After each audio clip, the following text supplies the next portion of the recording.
You're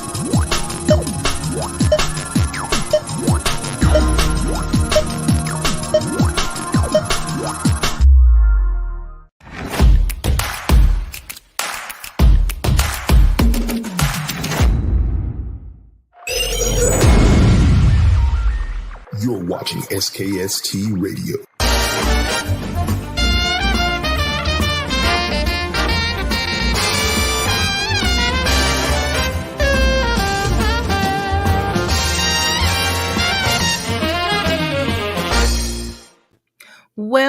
Well, welcome to another episode of SKST Radio. And guess what? It's our season finale. And guess what? I have Eric Nolan here wrapping up the season. And I am so excited. Eric, welcome. Yes, ma'am. Thank you for being here. Oh, thank you for having me. Well, thank you. Did I trip you out just a few minutes ago? Yeah, you did. Yeah, you did. So guys, I know this man needs no introduction. Eric Nolan from the OJs. This man is moving and shaking, and he has not slowed down. Eric, tell people who you are and what you do. Well, first and foremost, I am the third member of the OJs, the guy in the middle. As of now, I've been with the OJs 28 years. Next March will be 29 years. I've been with the guys since 1995. And currently, I'm still doing some solo stuff. I got a couple of solo projects coming out. I got new music coming out. I just released some music with Walter Williams, Sr. of the OJs. And I got my next project coming out Valentine's Day with Glenn Jones. I have my own radio show. TENS, the Eric Nolan Show on WOVU 95.9 FM. It's a terrestrial radio station. So I'm on 3 days a week, Sunday nights at 8 and Monday and Tuesdays at 3. Nice. And I started about a year and a half ago, I started a film company with a friend of mine named James Ford. Okay. And we put together a film company called J Films, which is spelled JAE, which stands for James and Eric. Mm-hmm. And we put out our first movie September the 14th on Tubi, What Happens in the Dark. Nice. So I'm trying a little bit of everything. I'm going to see what sticks. I'm like, what don't you have your toes in? I'm just trying to see what sticks. Eddie Levert always told me, you throw enough stuff up against the wall, something will stick. I heard that before recently, actually. I heard that not too long ago. So, you know what? Let me ask you this, though. So let's take it back. Before you were with the OJs, Mm-hmm. What was Eric like then? I was still trying to make it in the music business. I've been trying to make it in the business since, I started singing when I was 4. So when I found out that you can get money for it, around 1920, I started really being real serious about it. I just always been, my mother she wasn't that fond of it. She wanted me to go to college. She wanted me to have a backup plan. She wanted me to, have something else to fall back on. But I was 130% engulfed in music. I just ate, slept, and drank music. Wow. So so the church thing, were you in the choir or nothing like that? No, I can't even. I can't even give you a Hollywood story. I wasn't brought up in the church. I wasn't. Actually, later on, I did get baptized. I joined the church, and I joined the church choir. And at that time, I think I was singing with Dennis Edwards. I was singing background with Dennis Edwards of the Temptations. But I joined the choir because I wanted that kind of background, the church background. Mm-hmm. But the conductor, he would never let me lead a song.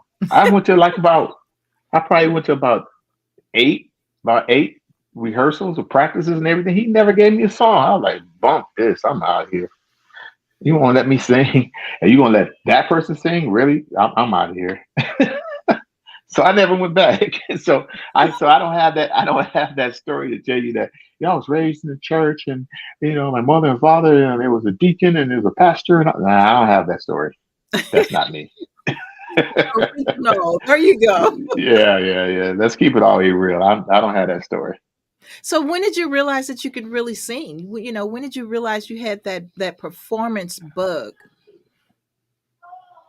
I don't think that I ever really thought that I was a singer. I thought I could sing. I thought I could carry a note. I knew how to finesse a song. I knew how to address a song. Mm-hmm. And as far as recording, I knew that I could record a song. Okay. But I'm not a what they call an acrobatic singer. Like I don't do a whole lot of runs and I'm not very colorful. I sing a lot of melodies. Okay. So I stay in my lane. You know what I mean? So once I found out who I was, I just stick to that. I stick to the melodies. I can do some little curly cues and some little pretty stuff, but I when I started singing at 4, it was just for the love of it. Wow. Because I saw James Brown doing it. And then once I saw James Brown doing it, then I saw Michael Jackson in the Jackson 5. And I'm thinking, wow, we're around the same age. I can do that. That's how I thought anyway. I can do that. And I just started singing in all the talent shows. And then when I found out that you can get girls, it was a wrap. Lord. First it was money. Game over. Girls. No. First, no. Cammie, listen. First it was girls. Oh. Then it was money. Gotcha. Then when I found out you can get paid for it, but it was about those girls. Because I wasn't like my 7th grade year, I was an unknown. I did the talent show in the 8th grade year. I was the most popular guy in the school. Oh, wow. You know what I mean? So I watched these 2 guys. They were twins, and they weren't popular, and they weren't very, attractive, I'll say, in the 7th grade. Mm-hmm. And they did the talent show, and they became superstars overnight. And I said, you know what? That's what I'm gonna do. I'm gonna get in the talent show. Wow. And I put together a group called the Deltones, and we was the #1 group in Cleveland. Wow.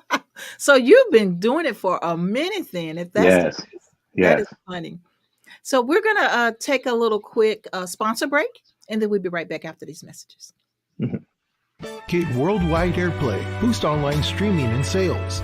Get noticed by major labels like BMG, Sony Music, and Empire. Your videos aired on TV in millions of homes. See what Never Stop Entertainment can do for you. Visit us now at neverstopent.com. Welcome back. If you just tuned in, you haven't tuned in too late. You tuned in to the Cammie Grayson Show, and I have a new friend. He goes by the name of Eric Nolan. Eric, I am enjoying this so far. This is so cool. Okay, so now we are discussing what gave Eric the bug. How did he find out that he was a talented singer and performer? And so that's where we left our story off at. So now we're 7th grade. We got all this going on. We're getting girls now. So go ahead and continue your story. So then I started getting very serious about it once I got a band, because my first talent show, I sung off a record. And then I wanted to be really, really, really good. So I went and got a band. And I put together like a little 6-piece band in school, and we started. And then they used to have summer jobs, summer neighborhood youth programs. Mm-hmm. And so so for our summer job, we used to go around to different schools, different junior high schools, and perform. That was our job for the summer. So we had like a little tour going on in Cleveland. So the Deltones started getting known in the city, because we was getting mobbed, our clothes getting ripped off of us and everything. And yeah, man, it was crazy, man. They rushed that bus, and they'd almost like turn the bus over. It was pandemonium. And then once I got out of school, it's like I was telling you earlier, my mother wanted me to go to college, but I went to music settlement. I went to the music settlement college for 13 months. And then I got a job with Dennis Edwards from the Temptations when he went solo. Okay. And my group, at the time, it was 3 of us, and we were his background singers. And I understood what my guys felt, because we did that with Dennis for 2 years. I was with Dennis before, But we did that with Dennis for 2 years, and they felt like, hey man, I mean, enough is enough. We're trying to make it as, being out front and all this. We're not nobody's background singer. So I understood that. But what they didn't understand from me, and I didn't try to make them understand, but what they didn't understand from me is that that little money we was making was nowhere near as much as the knowledge and the teachings I was getting from Dennis.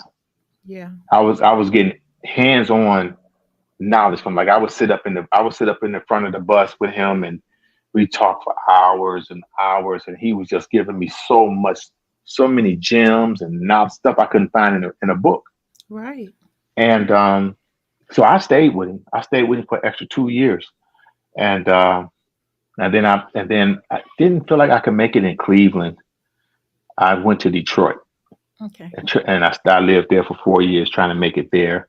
My manager had a singing group called UNV, who had a number one record called Something's Going On, and they had signed with Madonna's label. So now this guy that was managing me, that was managing them, so happened to be my best friend, who used to play bass guitar for me in those talent shows. Oh wow, small world. So, but he's a big time DJ in Detroit, John Mason, and he was trying to get me a record deal, and we got a record deal with Don Barton from Barton Cable, and I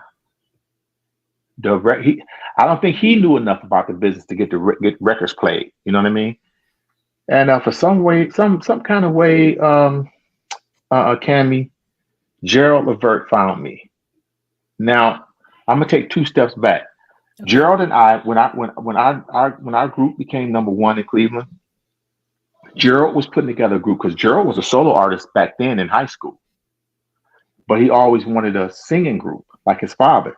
Mm-hmm. So he got his brother Sean, who was playing drums for him at the time. He put him up front. Mark Gordon, who was playing piano for him, he put him up front, and they formed the trio Levert. Okay. So Gerald and I was very, very, very, very, very close. Like I used to spend the night over their house all the time, basically so I could get something to eat. At least he's honest.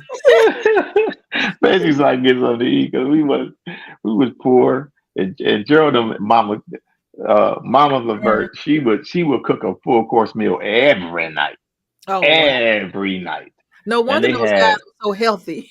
That's what I'm trying to tell you. So, and then they used to have cereal with real milk. See, we didn't have real milk. We had to mix ours with cream or powdered milk. You know what I'm saying? They had real milk. So I used to go over there and eat their food. But Gerald and I formed a bond, and we made this promise to each other: whichever one of us make it first, we'll pull the other one in. Wow. Now, at that time, we started becoming so popular that Gamble and Huff started looking at us, and we actually went to Philly and cut some songs with Bunny Sigler. So Gerald thought we was about to make it. So Gerald made this pact with me. It just so happened that didn't pan out, because they was going to shelve us. They was going to put us on the shelf because they still had the OJs. Mm-hmm. And Gerald and them got the contract, and they started making waves. And Gerald never forgot. He never forgot his word. And when there was an opening in the OJs, Gerald told his dad about me. And Gerald found me in Detroit, and I came back to Cleveland to audition. Wow. And look, and what's so funny is when I came back to Cleveland, I came back in the middle of the night, because one, the snatch man was looking for my car. So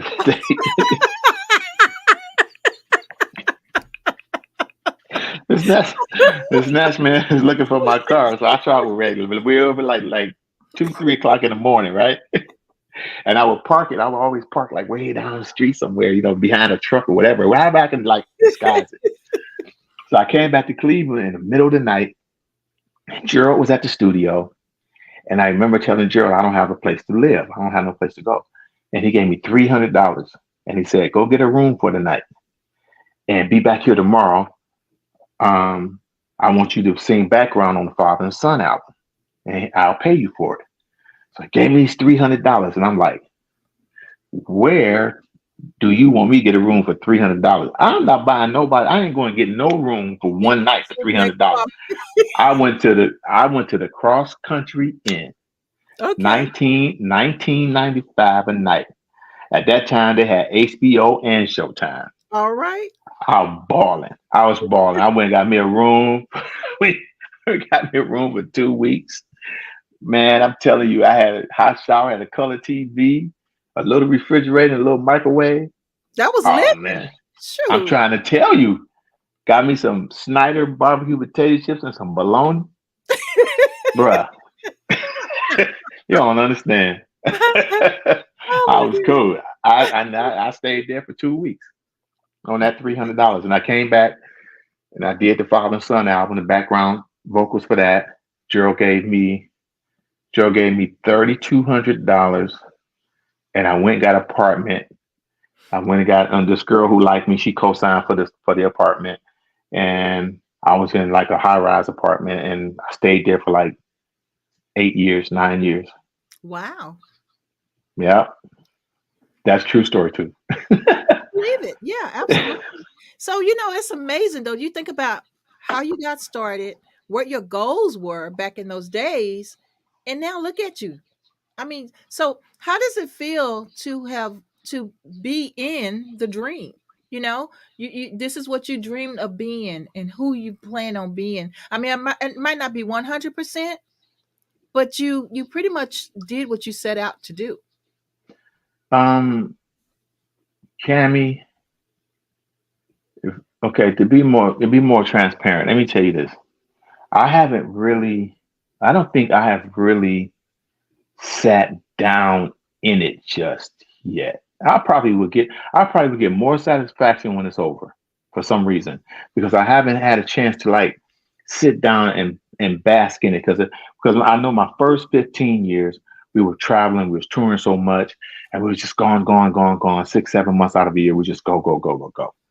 So I Mhm. never got a really chance to like really, you know, just like, oh yeah, man, I'm one of them.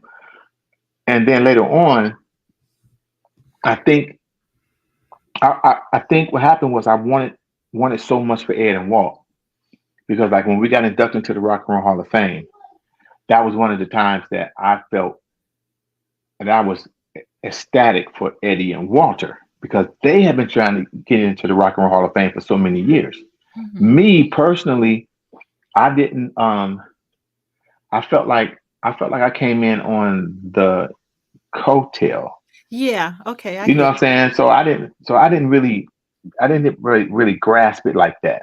You're like, oh, I'm in the Rock and Roll Hall of Fame. I never grasped it like that because I didn't put that body of work in early that they did. The reason why they're inducted. yeah. So I felt like my induction was by default, if that makes sense. I don't know. Yeah, no, it You know what totally I'm saying? yeah, absolutely. So I basically was the person that kept it rolling. Yes. Mhm. I got a chance to do 4 albums with them. Yes. But the body of work that they put in, getting all the million sellers and all that kind of stuff, the platinum albums and stuff, I had no parts of that. Yeah. So I was more happy for them and hoping something great like that happened for them. So I still didn't get a chance to really just sit down in it. Yeah. So when you ask that question, I don't even know sometimes. I don't even, because Eddie always tell me, why do I always talk about OJ's in third person? And I think it's because I wasn't there. From the beginning. Yeah, you know what I'm saying? Like I wasn't there to really struggle with them. When I came in, you already had hits. You know what I'm saying? The only thing I had to do was try to keep my job, do my rehearsals and do everything I'm supposed to do to keep my job, to keep the group at a level that they're used to being at. Right. And that's the biggest hurdle for me. But other than that, 28 years, like Eddie says, That's a long you time. are you You are are. you Yeah. are an OJ. So I always fear the part of when it's over. I probably just realize, man, I was one of them. But Yeah. right now, I'm just happy for those two guys. Well, that's so humble. But you are a part of the team, and but keep going, never stop. Oh no, I'm doing that. I'm not going to stop. But I tell you what. I don't know if this would be surprising to you, but what I don't want to do, like we're doing our last stop on the Love Train tour, so we're gonna try to hit all the cities before Eddie and Walt retire, and they'll probably retire around 25 or something like that. But what I don't want to do is I don't want to replace those two with two other people just to keep it going. And my reason being is that, first of all, those two guys are practically untouchable. The second thing is those two guys have such a wealth of not only knowledge but history behind them. When they came up, they had to drink out of color only fountains. Wow. They had to use the outhouses. Like when they would perform and they would get their meals, they used to get their meals handed to them out the back door. Unbelievable. When they performed, they only could come through the back door. They take all of that of what they went through as children, as kids, 5, 6, 7 years old, and the racism. They put all of that into song, into music, and they bring it on and put it on stage. And you just can't find that. You can't get, you know what I'm saying? You can't, they can sing it. They can sing the songs, but I'm used to the heartfelt performances that they give that I know is coming from their toes. You know what I mean? Right. Whereas somebody else hear them sing and say, "Oh yeah, I can sing that song." You might can sing it, but you can't feel it the way Eddie and Walt feels those songs. Right. And I'm a witness to this. Like every night, I see this every night. The camaraderie we have in the backstage area or in the dressing room is unprecedented. It's a whole nother thing. You know what I mean? Yeah. So the replacement thing, if you just want to go get the money, then you place two people and you go out there and you go get the money. And hence why I started something else. Hence why I started doing radio. Hence why I started a film company, because I want to be able to still take care of my family, but let that go. Because by the time they get rid of it, by the time they stop, I should be 30 years in. That's not a bad enough of time to be doing that at that level. I came in on that level. You know what I mean? Yeah. I came in being a headliner. So 30 years, my biggest crowd to date is 200,000 people in Amsterdam, 87,000 at the Essence Festival. I've done from 1,500 to 200,000. Yeah. So majority of my dreams are fulfilled. Yeah, it's amazing to be able to come in at that level, right? Right. Who does that? A lot of people don't get that opportunity, and you got that opportunity. You're right, and I'm forever grateful for not only being trusted with that position, because it's only 3 of us out there. It's Eddie, it's Walter, and the other guy better be on point. You know what I mean? And that's me. The other guy, huh? So you know what I'm saying? So they trust me with that position. They trust me to hold it down. They have taught me so much. They have been able to believe in me. So if Eddie get off step, he know he can look at me and he can get back on step. Same with Walter. If they get off step or don't know where they at on stage or whatever, I'm the measuring stick. Yeah. So they feed off of me. And now of late, they've started forgetting lyrics, and so I'll be telling them the lyrics. Some of the songs they'll see my mouth and they'll look at me and they see my mouth going and they kind of they're like, oh, okay, that's my soul he's singing. Yeah. But I've had the journey of a lifetime. I couldn't have scripted this. I didn't get in the business to be an OJ. Right. I put my group together to take the OJ spot when they tapered off. So, but it didn't happen that way. But God has a way of doing things, right? It happened the way God wanted it to happen. Yeah, that's right. I mean, God has a way of doing things, because when I was trying to make it in the business, I was like 30, 31. I was still trying. I was still trying. I was still trying to do it. And at that time when I was still trying to do it, Cammy, it was like the record labels were looking for the young guys. Mm-hmm. You know, they was looking for six packs and tats and, you know, controversy and I was, and at 30, I was an old head in the game. I really at 30, and you know, and back in the day, at 30, you was just beginning. Right. In the 70s and 80s, early 80s, you was just beginning. Like, okay, you might be seasoned now if you're 30, 32. But then it switched up and everybody started getting all these young people, giving them these 17, 18, 19-year-olds, these contracts and stuff. So I became an old man in the business. But what did God do? God went and took a 32-year-old, put him in an older group that was already a super group, and made me young again. Yeah. Made me the young guy. So that's what they always, and It's still like to this day. you too. It's like the young guy. Yeah, right. That's what it. That's if they don't know that name, they'll say the young guy or the new guy. 28 years later, they'll say the new guy. So I'll take it. All right. I absolutely love it.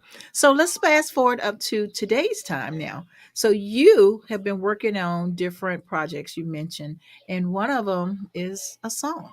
Tell us about that. Oh well, Cammy, if you're talking about "Give Her Your Love," that's like my 5th single. Really? Yeah, I did "Reminds Me" first. Then I did "I Miss You." All of this was off the Mood Swing CD, and then I released "Cologne."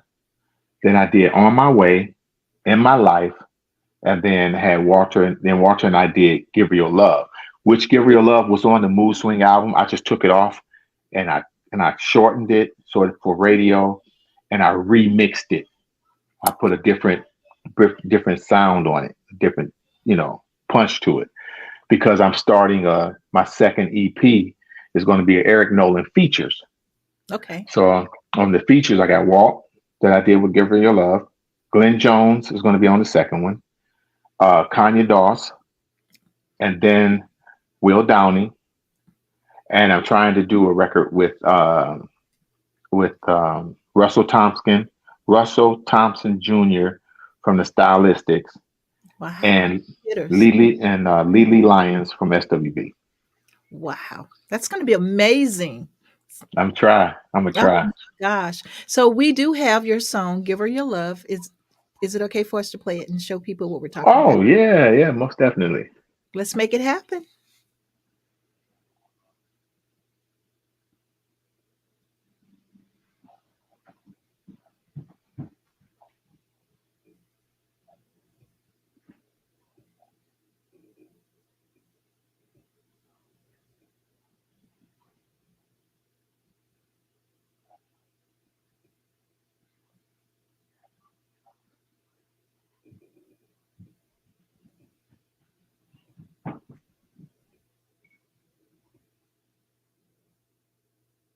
I don't hear anything. T. Me either.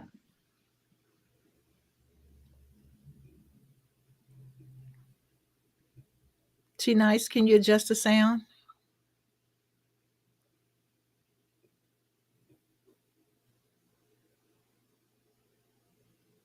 He might have to start it over.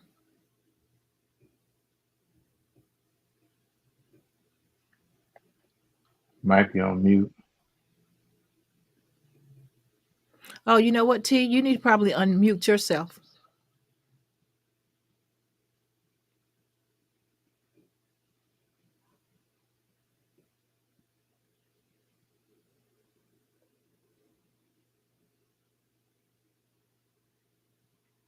The funny thing about that song, I only asked Walter to do that song with me one time, and he said, "Sure, I'll do it." And he came to the studio and did it.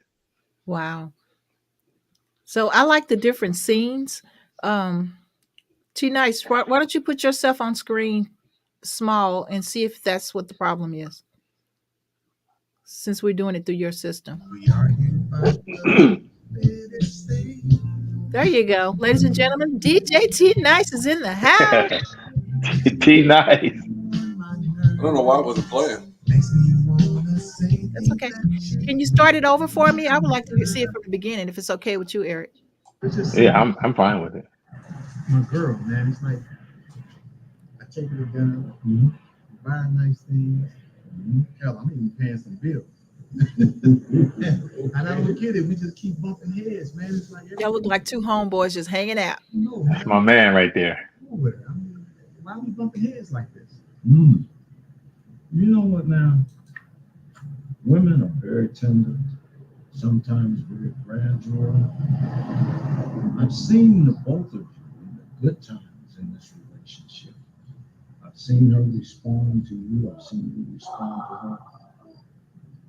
Inside, deep inside of me, I think all you need to do is give her your love. Yeah. Give her my love. Yeah.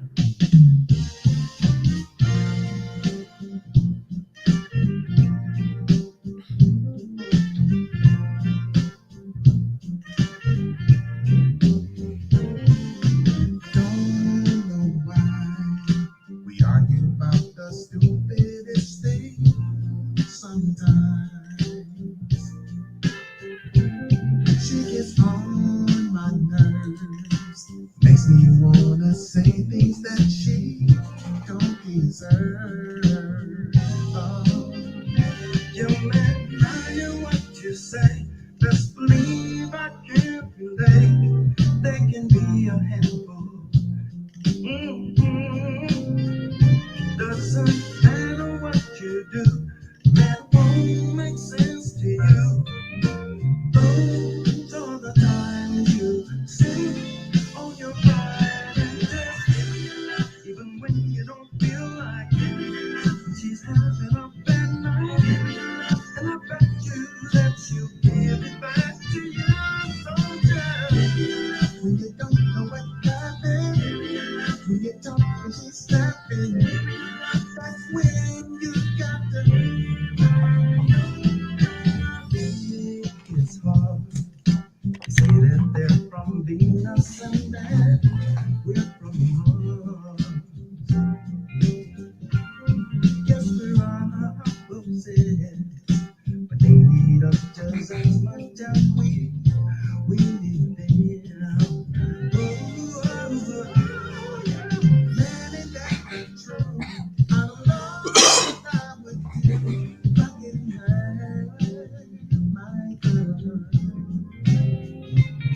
So when she changes moods and she has an attitude, that is the time to be extra kind and just even when you don't feel like it, when she's having a bad night, and I bet you that she'll give it back to you so good. When you don't know what happened, when you're talking, she's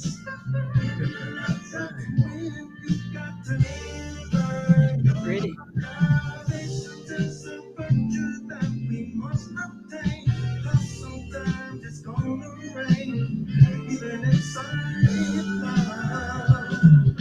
She could be so sweet today, tomorrow she won't look your way. Baby person, no, it's just the way that it is.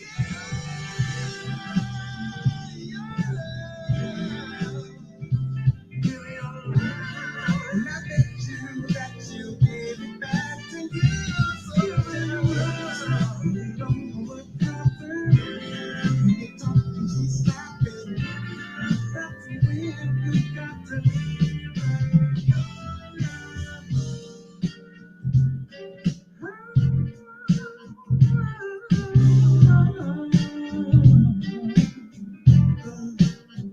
Hey, baby, every single last drop, all of your love. Give her all your love. Oh, I love it.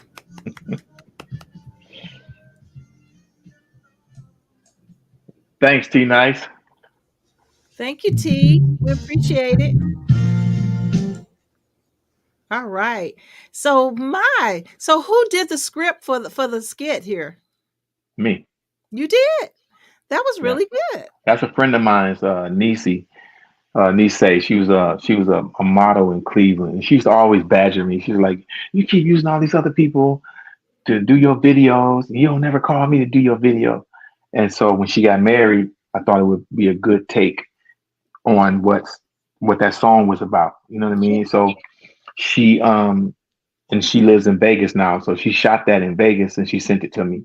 And then James Ford, my partner, he cut it up, and put everything together. But far as inner workings and where I wanted to shoot it at and what I wanted to be about, I did all of that. Oh, wow. Very I did talented. all my videos. I did all the videos. If you ever pull up What? any Eric Nolan videos, I did all of them. Wow. See, yeah. So I see why you have your film company. Yeah. Yeah. So cool. So cool. So now what's next for you? Um, I'm really in love with doing films. Are you? Like the same thing, the same way it hit me when I first started singing or being with the OJs and doing those concerts and those tours. I get the same feeling. Excuse me, doing film. I'm in love with radio. I love reading that radio because radio saved me when we were going through that whole pandemic thing. We was going through that whole COVID thing.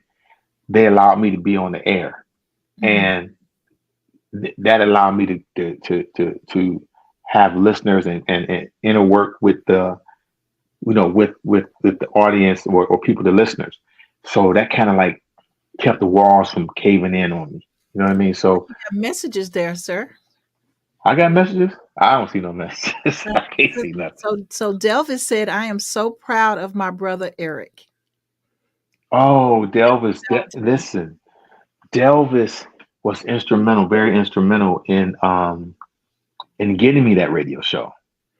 Because Nice. what happened? Because Thank what happened was we had a radio station in Cleveland called 107.3 The Wave, and they changed their format. Now 107.3, they would play a lot of the local artists that had pretty good music. They would play them on the air. So that's how Cleveland was getting our records. So when they changed the format over to country western or whatever, we had no station. Right. The other two stations are corporate owned. You know what I mean? So we had no way of getting music out. So I called Delvis and I said, Delvis, what are we gonna do? We got to find some kind of way to get local music on, independent artist music on the radio. What? We got to come up with something. So then at the time I was doing a radio show in Washington, D.C. on WHUR. And I don't know anything about that culture. I don't know anything about DC. A friend of mine's got me the, he thought it would be a good idea for me to have a radio show. So he pitched it to some people over there at whatever. And so I did that. I would play some go-go music. I would do all that stuff to try to fit in. But my heart was in Cleveland. So once that happened, I said, Delvis, because Delvis was on the radio he was doing a night show where he would play a lot of old school jams and stuff. And he was getting ready to relinquish it. He was about to say, man, I'm done with this. He said, man, you should get this show. So I said, man, introduce me to your GM. When he introduced me to the GM said, I know who you are. I said, well, if I could just get a Monday, I said, I'm just asking for one day. And that's why I was going to start playing independent artists. When I did my show, he gave me a show from 3 to 6.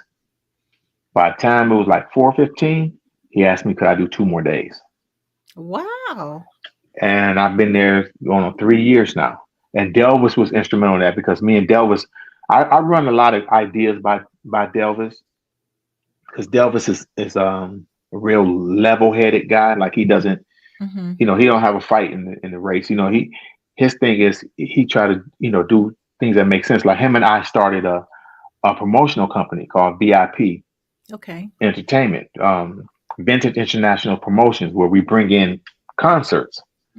And so we brought in a concert in Cleveland, and him and I, we just hit it off. He's always been there for me. And when we came up with that, I said, you know what? Why wait for somebody else to do what we want done? Right. Let's just do it ourselves. Yeah. And I've been there 3 years, and I love it. I love it. I love it. I love it. It's a stress relief for me to just sit there and play music and figure out how to get people's new music in. Now I'm starting getting flooded with independent artists, and they want to be heard in Cleveland because they can't get heard on the other stations because the other stations are corporate. Right. And you know how that goes. You know, they have to play with that teleprompter, say play. Yeah. Well, so you got a message here from Virgil Kane. He said, love Delvis and wants to visit Graceland one day, brother. Merry Christmas. Merry Christmas. And I also want to say thank you, Robin, for tuning in. I saw that name come across. So they're keeping us busy. So Robin Roundtree, old school in the house, hand waving. So Virgil again says, hey, from Manchester, England. That's cool. That's cool. So thank you guys for tuning in. I really love music so much. I love all facets of it. And the same way with James Ford. When I came up with this idea to do movies, I said, James, we're shooting all these videos and we got all this equipment. I think we could do movies. And James said, you think so? Yeah, I really do. So I said, how much you think it would cost to shoot a movie? He told me. Me and him went half on the, we went half on the baby. You know what I mean? So we shot our first movie in this. We got like 400,000 streams so far. Wow. That's amazing. Well, actually, the trailer is really hot. So, yeah. And then, you're on a channel that's pretty popular. Mm-hmm. And so, yeah, you guys are going to do very well. I hope so. My prediction. So, words of wisdom. So, if you could give someone who's trying to be where you are today, what type of words of wisdom would you give them? What I would tell them is hone your craft. Like know about what you're doing. Like even like right now, I'm still in school when it comes to doing the movies things. So James will call me sometimes and he'll tell me, watch this movie or watch that movie. See if you can pick out the holes in this movie or what they didn't do in this movie and what they didn't capitalize in this movie. So I'm always doing homework when it comes to the movie thing. Yeah. And Cammie, what I would say is hone your craft. Whatever you want to do, know this. Please, I can't stress this enough. Know this. You did not invent this. Somebody did this before you, and they did it great. So go back in the history books and learn about whatever it is. You want to do jazz, you need to learn about Thelonious Monk and Dizzy Gillespie and all that. You need to go and research that. Don't just stick with, the Marcellus. Don't just stick with Kenny G. Don't just stick Gerald Albright. There was something happening before that. Right. Yesterday I just watched for the very first time. Actually, I watched bits and pieces, but for the very first time, I watched Imitation of Life. Oh my goodness, that was a good one. I watched the 1939 version. That's what I'm saying. That was a good one. Yeah. So I went back and I watched that. You know what I mean? And I'm just trying to learn everything about movies and radio. I'm in school daily. Hone your craft, whatever it is that you want to do. Know that you didn't invent it, so go back and research it. That's what I feel like you should do, because that knowledge is king. You can get so much, because a lot of times people they go steadfast and they get there and they don't have no longevity, and they don't have the staying power. That's because you don't have no substance behind you. Right. Me, I played the Chitlin Circuit. I know what it is to play the Chitlin Circuit. I know what it is to have 10 pennies and be on the sidewalk and get a dime. And we would shave the penny all the way down to the size of a dime to put them in the vending machine so we could eat. You gotta know that stuff. You gotta, they don't have Chitlin Circuits no more. you know, but because everybody's a star, Right. some kind of way, internet will make you a star. But in here, you're not a star in here. Yeah. You're a regular old Joe because you don't have the knowledge. Go get the knowledge. Right. It's there for you for free. Yeah. Right? Yeah. It's sitting there for you for free. Go to YouTube. If you don't know how to do it, go to YouTube. You'll find it. That's right. I mean, it's there for free. That's my baby girl right there. Baby girl. Hi, Nikki. Yeah. Thank you. So you have to be able to know where it came from. Yeah. You know, that's what I would tell any young person that's trying to do this. Whatever you're trying to do, know that you didn't invent it. So go back as far as you can go back, as far as you think you were interested in it. You can go back to the 50s. I mean, the OJs didn't start this. Right. You know, before us, it was the Drifters, Ink Spots, the Coasters. Archibald Trails. You know what I'm saying? And you know, even the Dales, you know, it was people with Lil Anthony and the Imperials. They were all before the Jays. Yeah. And that's who the Jays used to follow around, Frankie Lyman and the Teenagers and all of them. I know about those groups because when I wanted to do it, I went back and I researched those acts. Yeah. Amazing. Amazing. Well, we're going to end our show today because we have Wow. part 2 coming up.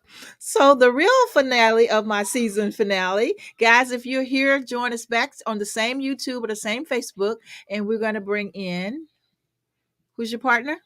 James Ford. We're going to bring in Mr. Ford. All right. So, okay, guys, we'll see you on the flip side. And I guess in about 15 minutes, I'll see you again, Eric. Yes, ma'am. All right. Until then, guys, SKST Radio, we want to see you for season 4. And don't forget to tune in for our next part 2.